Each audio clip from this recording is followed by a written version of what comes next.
नमस्कार, सत श्री अकाल। कैसे हो दोस्तों? बहुत बहुत स्वागत है आपका अपने favourite YouTube channel fantasy hero में, जहां पे बात होती है सिर्फ क्रिकेट की, डेटा की और प्लेयर से जुड़े फैंटेसी पर्सपेक्टिव की। तो वही सारी एनालिसिस यूज करके आज भी जो मैच नंबर 8 है एमएलसी का, उसकी टीम डिस्कस करेंगे। और वीडियो के एंड तक बने रहेगा, आपको सारी बातें बहुत ही कम समय में समझा दूंगा।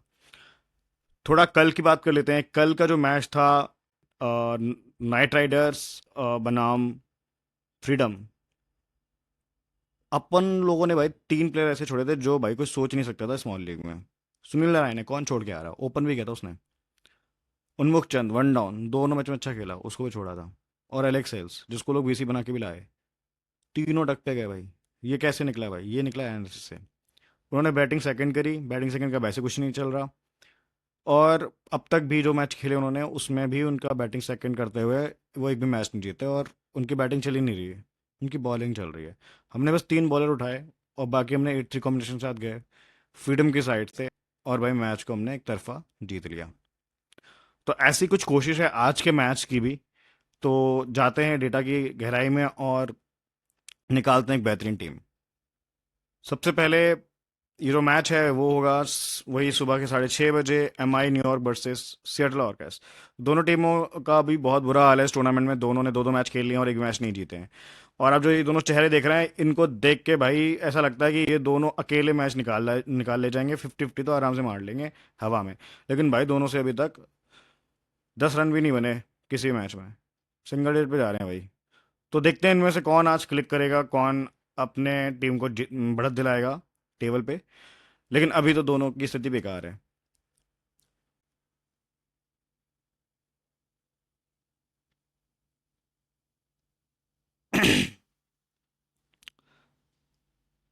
तो भाई सीधा वेन्यू एनालिसिस की बात करते हैं। ग्राउंड भाई हमेशा की तरह हरा भरा है और ये ग्राउंड थोड़ा छोटा भी है। लेकिन अब चूंकि यहाँ पे यार 8 मैच हो चुके हैं और ये आज 9th मैच है। 9th मैच होने के साथ साथ आप सोच जितनी पिचेस भी होंगी इसमें, 2 पिच 3 पिच ऊपर से ड्रॉप इन पिच है, तो मोस्टली यूज पिच हो चुकी है। तो अब थोड़ा मैं बोलूंगा कि यार अब बैलेंस टीम बना के चलो। ये मैंने लास्ट मैच में बोला था। और हमने एक बैलेंस टीम बनाई थी, बैटिंग अभी टीम नहीं बनाई थी, उसके बाद भी हम बहुत अच्छे से जीते थे। तो मैं आज भी ये बोलूँगा कि एक बैलेंस टीम बना के चलेंगे। जो एवरेज की बात करें तो जो 200 से ऊपर का एवरेज स्टार्ट हुआ था टूर्नामेंट की शुरुआत में, अब वो 193 रह गया है फर्स्ट इनिंग का। ये 1903 लिख गया है, इसको इग्नोर करें बाय टाइपिंग एरर। 141 वो जो बना है वो सेकंड इनिंग का बना है। अब बात कर लेते हैं विकेट टैली की। विकेट टैली में देखिए भाई, पहली इनिंग में कम विकेट गिरे हैं कंपैरेटिवली। 48 विकेट गिरे हैं पहली इनिंग में और 66 विकेट हैं सेकंड इनिंग में। बहुत अंतर है भाई। तो जाहिर सी बात है यार कि बॉलिंग सेकंड के बॉलर ज़्यादा ले जाओ। और स्पिनर्स को भी जो थोड़ी बहुत ज़्यादा विकेट मिले हैं वो सेकंड में ही मिले हैं, और फर्स्ट और हो या सेकंड हो, पेसर्स को दोनों इनिंग में अच्छे विकेट्स मिले हैं। अब बात करते हैं इन दोनों का। जैसे मैंने बोला, दोनों ही अभी तक इस ग्राउंड पे खाता खोलने के लिए ये मैच खेलेंगी। डिफेंडिंग की साइड से बहुत ज़्यादा बायस्ड है ये ग्राउंड। 8 में से 6 मैच जीती है डिफेंडिंग टीम, यानी बैटिंग फर्स्ट, और सिर्फ 2 मैच जीती है चेस करने वाली। वेदर क्लियर है यार, कोई दिक्कत नहीं है। और लगभग 10 रन के आसपास की आपको एवरेज स्कोर दिख सकता है पर ओवर, एटलीस्ट बैटिंग फर्स्ट में। तो दोस्तों, ये दोनों टीमें एक बार भिड़ चुकी हैं। इससे पहले एक बारी में भाई एमआई लेगी थी वाला मैच, तो सियाटल और कैस ना तो हेड टू हेड में जीती है ना इस ग्राउंड पे जीती है। पता नहीं ये क्या कर रही है भाई इस टूर्नामेंट में।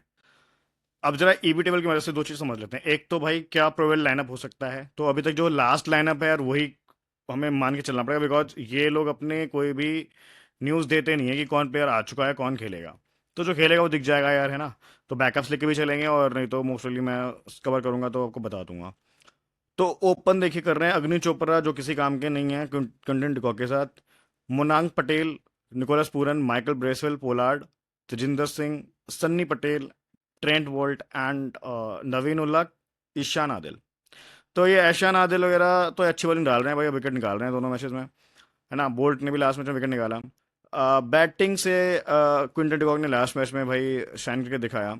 लेकिन जो ओवरऑल जो अच्छी वैल्यू दिख सकती है वो दिख सकती है आपको आज माइकल ब्रेसवेल से और ट्रेंट बोल्ट से। बिकॉज 2 चीज़ें, एक तो ट्रेंट बोल्ट के सामने जो दोनों ही ओपनर हैं, लाइक जैसे कायल मैयर्स थोड़े हिट और मिस हैं, उसके बाद स्टीवन टेलर भी हिट और मिस है, तो वो पावर प्ले में 1 से 2 विकेट ले आ सकते हैं आज, जो अभी तक नहीं किया उन्होंने कारनामा। दूसरा, माइकल ब्रेसवेल का बैटिंग ऑर्डर बहुत सही है यार। 5th नंबर पर बैटिंग करने आ रहे हैं और अपने कोटे के पूरे 3 से 4 ओवर डाल रहे हैं, तो 1 से 2 विकेट उनसे भी आप उम्मीद कर सकते हो। तो बहुत बैलेंस्ड रोल है इनका और बहुत आइडियल चॉइस है आज कैप्टेंसी की, वो आप सेंटीमेंट्स में देख सकते हो। फिर भी बात करते हैं दूसरी टीम में। यहाँ पे काइले मार्स का रोल तो बहुत प्यारा है यार, मतलब बैटिंग कर रहे हैं, ओपन कर रहे हैं, प्लस ओवर भी डाल रहे हैं एक दो, लेकिन विकेट नहीं निकाल पा रहे हैं। और दूसरा बैटिंग से भी उतना अच्छा अभी तक कोई परफॉर्म नहीं किया कि वो 50-50 मार दी हो, क्योंकि ग्राउंड है 50 मारने वाला। डेविड वार्नर अच्छा कर सकते हैं यार, एक एक्सपीरियंस्ड कैंपेनर हैं और काफ़ी रिलीज खेलते रहते हैं, बहुत अच्छा परफॉर्म करके आए थे पीएसएल से। हैरिस क्लासन से उम्मीद फिर से कर रहे हैं भाई, हमारा जो एआई टूल है, कि ये अच्छा करेंगे। सिकंदर राजा से थोड़ी उम्मीद है इस बारी। बॉलिंग भी कर रहे हैं 2-3 ओवर, और बैटिंग भी लगभग छठे नंबर पे आ रही है। बॉलिंग में फिर आप जसदीप, ओवेड मकॉय और बकार सलीम, इन दोनों में से एटलीस्ट ओवेड मकॉय से मुझे लगता है कि आप एटलीस्ट एक विकेट की उम्मीद कर सकते हो किसी भी सिचुएशन में। बॉलिंग फर्स्ट, बॉलिंग सेकंड, बहुत अच्छी बॉलिंग डाल रहे हैं और थोड़ा पेस को हेल्प भी है, तो इनके सबसे बेहतरीन पेसर ओवेड मकॉय हैं। बकार सलाम खेल एक बहुत जादुई स्पिनर मैं बोलूंगा, मतलब ठीक है, नॉट लाइक लीग ऑफ नूर अहमद और राशिद खान, बट मैं बोलूंगा कि उनके बाद अगर कोई स्पिनर्स की एक बी लीग बने ना, तो उसमें भाई इनका नाम आप जरूर शुमार कर सकते हो। ये उस दर्जे के स्पिनर हैं और विकेट टेकर बॉलर हैं। तो देखते हैं ये क्या करते हैं। चूंकि वही है कि यार एमआई का थोड़ा पलड़ा भारी रहेगा, तो बहुत ज़्यादा बॉलर आप बैक कर नहीं पाओगे सियाटल और से। अब जो हमारा जो फॉर्मेट है यार प्लेयर्स को शॉर्टलिस्ट करने का, सबसे पहले हम फॉर्म वाइज देखते हैं, फिर हेड टू हेड वाइज, फिर वेन्यू वाइज, और फिर सेंटिमेंट्स वाइज। तो उसमें भाई चारों में जो कॉमन नाम है वो एक ही बंदे का है, क्रियन पोलार्ड। लेकिन प्रॉब्लम ये है कि ये इस सीजन अभी तक बॉलिंग नहीं इन्होंने ज़्यादा करी है। नेट टू हेड में जो इनके आंकड़े हैं वो विकेट्स के हैं, 2 विकेट निकाले थे 2 ओवर डाल के। बैटिंग से सिर्फ 10 रन बनाए थे। बाकी वेन्यू पे अब तक अच्छा किया है, बैटिंग आई है, सेंटिमेंट्स लिए आई है। तो इनको ले जाना भी ज़रूरी लगेगा, और कुछ केस में आप इनको ना ले जाएं तो ज़्यादा बेटर रहेगा। उसकी जगह आप एडिशनल प्लेयर ले सकते हैं, वो समझाऊंगा कैसे। लेकिन बात करते हैं दूसरी लिस्ट की, जिसमें सेंटिमेंट्स ड्रॉप है, लेकिन दोनों ने बहुत अच्छा किया है हेड टू हेड में और वेन्यू पे। हरमीत सिंह और ऐशान आदिल, तो इन दोनों में एटलीस्ट एक को तो ले जाइएगा। थोड़ा सा मतलब ऐशान आदिल को तो आप कंफर्म स्लॉट दे दो, इनका फिर ऑप्शनल हो जाएगा। उसके बाद बात करते हैं हेड टू हेड, जिनका थोड़ा अच्छा है और सेंटिमेंट्स बढ़िया है। तो देखिए निकोलस पूरन जो एक मैच खेला था उसमें हाईएस्ट रन गेटर थे ये दोनों टीम में मिला के, है ना। 60 प्लस कुछ नॉक आई थी, तो आज वैसी नॉक की जरूरत होगी एमआई को इनसे। अभी तक ये चले नहीं है, और ट्रेंट बोल्ट के भी इससे अच्छा प्रदर्शन इसी टीम के खिलाफ आया था, 3 विकेट्स। तो इन दोनों को ही आप बैक कीजिएगा। सेंटिमेंट्स भी साथ में तो लोग लेके आएंगे, तो आप भी क्यों छोड़ो। उसके बाद बात करते हैं भाई, वेन्यू पे अच्छा किया है, फॉर्म बढ़िया दिखाया है, और सेंटिमेंट्स भी जगह बनी है, मतलब कि लोग लेके आएंगे इन प्लेयर्स को। वो है मोनांग पटेल, ब्रेसवेल, क्यूडी के, नवीन उल्लाह। इसमें मुझे लगता है सबसे जरूरी जो प्लेयर है वो है ब्रेसवेल। दूसरे नंबर पे है क्विंटन डिकॉक, तीसरे पे नवीन उल्लाह, और चौथे पे आप मोनांग पटेल। ये आप ऑर्डर प्रायोरिटी ऑर्डर बना लो अगर आपको फिट करना है प्लेयर। अब बात करते हैं जिनका फॉर्म बढ़िया दिखाया और इस वेन्यू पे अभी तक जो 2 मैच हुए उसमें कुछ परफॉर्म करके दिखाया है, वो है आपके बकार सलाम खेल, ओवेड मुकाय और सनी पटेल। सनी पटेल नाम देख के आप थोड़ा अचरज होंगे, लेकिन भाई एक तो इसने दोनों मैच में एक एक विकेट निकाला, ठीक। दूसरा, जिस मैच में बैटिंग आई उस मैच में एक में ढक पे गया, और दूसरे में उन्होंने काफी अच्छे रन भी बनाए। तो एक ठीक ठाक सी ऑलराउंडर वैल्यू आप इनसे एक्सपेक्ट कर सकते हो। और बॉलिंग सेकंड में इनको आप कंसिडर कर लेना, मतलब बैटिंग जब फर्स्ट हो ना मई की, तो आप इनको ले लेना। बॉलिंग फर्स्ट में थोड़ा सा आप इनको ड्रॉप कर सकते हो, बिकॉज सिलेक्शन परसेंटेज बहुत लो है।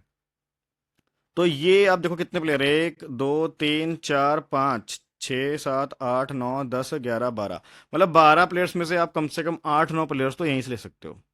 कुछ प्लेयर्स आपको लेने पड़ेंगे सेंटीमेंट्स की वजह से, जैसे आप देख रहे हो इसमें वार्नर नहीं है, तो डेविड वार्नर को कौन छोड़ रहा है, कोई नहीं, तो हम भी क्यों छोड़े।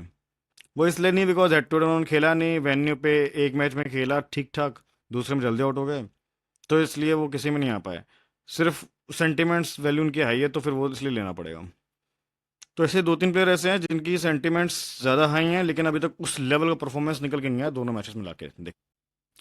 अब सीधा हमने काफ़ी एनालाइज कर लिया, अब सीधा टीम डिस्कस करते हैं जो ज़रूरी चीज़ है। तो कीपिंग में यार इन तीनों के साथ जाना बहुत ज़रूरी है, बिकॉज प्रॉब्लम ये है कि इन तीनों में मैंने किसी को भी छोड़ दिया और वो चल गया, तो आप एक तरफा हार जाओगे। क्लासन वो एक हिटर है, एक अग्रेसिव बैटर है। निकोलस पूरन का हमने जलवा देखा हुआ है आईपीएल में। क्यूडी के जिन्होंने ऑलरेडी एक मैच में अच्छा करके दिखा दिया और ओपन कर रहे हैं, इनको भी आप ड्रॉप नहीं कर सकते। तो ये तीनों ही बहुत इंपॉर्टेंट रहते हैं, किसी को भी मतलब आप किसी पे भी फंट ले नहीं सकते, और मैं रिकमेंड भी नहीं कर रहा। तो इस चक्कर में हमारी बाकी टीम फिर कॉम्प्रोमाइज हो जाती है। वैसे तो देखा जाए फॉर्म के चलते मैं इन दोनों को हटा दूं, कुछ नहीं किया अभी तक, लेकिन ऐसा नहीं है ना कि 2 मैच में नहीं किया, तीसरे मैच में नहीं कर सकते, बिल्कुल कर सकते हैं। क्योंकि बैटिंग ऑर्डर भी ऊपर है, हिटिंग एबिलिटी भी है, और ये दो चीज़ें चाहिए इस मैच में।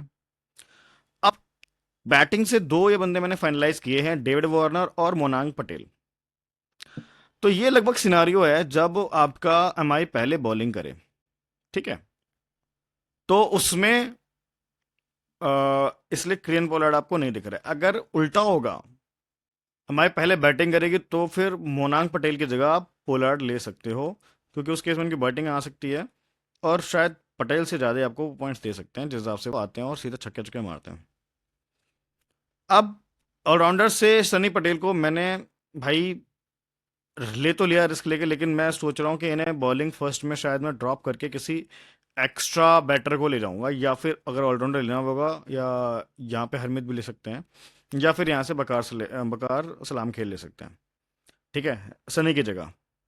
ये 11th प्लेयर है मेरे, इनकी जगह, मतलब इनफैक्ट ये दोनों पे ही, मतलब मेरा ये है कि इन दोनों में ही मैं चेंज कर सकता हूँ बेस्ड ऑन कंडीशन, और अगर कुछ अच्छे प्लेयर जो अभी तक बाहर बैठे हैं वो अगर खेलते हुए दिखते हैं तो, ठीक है।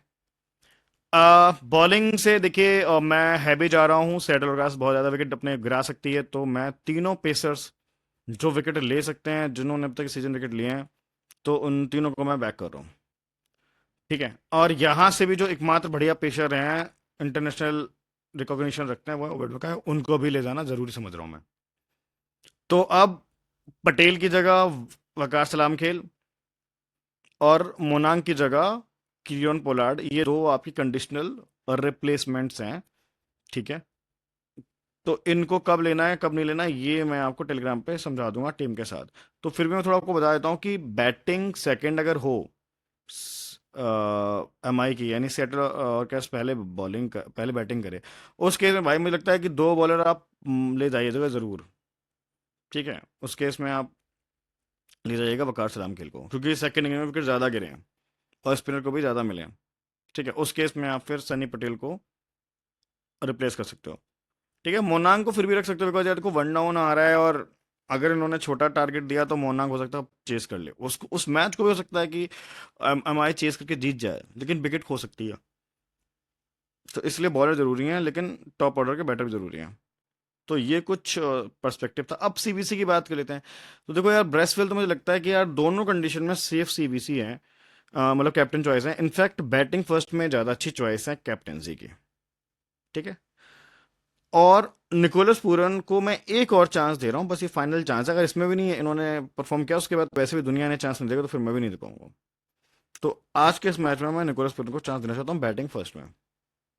बैटिंग सेकंड में हो सकता है मैं ये चांस ट्रेंट वुड को दे दूं, मैं किसी बॉलर के साथ ही चला जाऊं, और या फिर क्विंटन डिकॉक को भी बीसी किया जा सकता है। तो ये कुछ थॉट्स थे मेरे टीम को लेके, क्योंकि बीसी आपको करना किसी कीपर से ही पड़ेगा, चाहे आप क्लासन करो, चाहे कॉक को करो, चाहे फिर पूरन को करो, और या फिर बॉलर में आपको बोल्ट एक ऑप्शन दिख रहे हैं, या फिर और तो किसको करोगे यार। तो इसमें सीबीसी के ऑप्शन बहुत ज़्यादा नहीं है भाई, दे दे के यही 2-3 ऑप्शन है। तो ये अच्छी बात है कि आपको ज़्यादा डिफरेंशियल सीबीसी नहीं देखेंगे, डिफरेंशियल होगा प्लेयर्स में।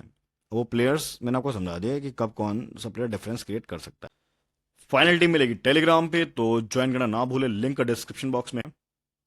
अगर आप वीडियो के अंत तक बने रहे हैं तो आप सभी का बहुत बहुत धन्यवाद। मिलते हैं अगले एनालिसिस में, तब तक के लिए नमस्कार, जय हिंद।